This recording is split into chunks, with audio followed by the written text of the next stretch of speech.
Guys, देखिए हम लोग हनुमान मंदिर आए हैं। ये है हनुमान मंदिर का कुछ लुक ऐसा।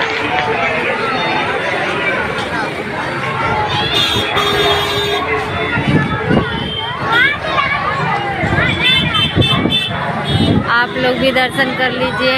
ये गुजरात में पड़ते हैं हनुमान जी।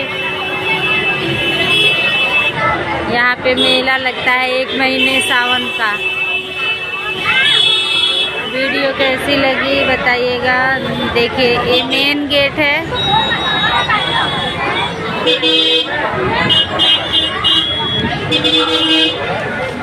बहुत जल्दी हो जाएगा, रात हो जाएगा, 20 सुबह हो जाएगा तब।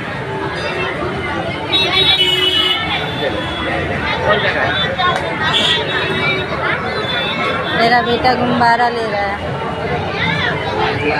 इसके पापा हैं।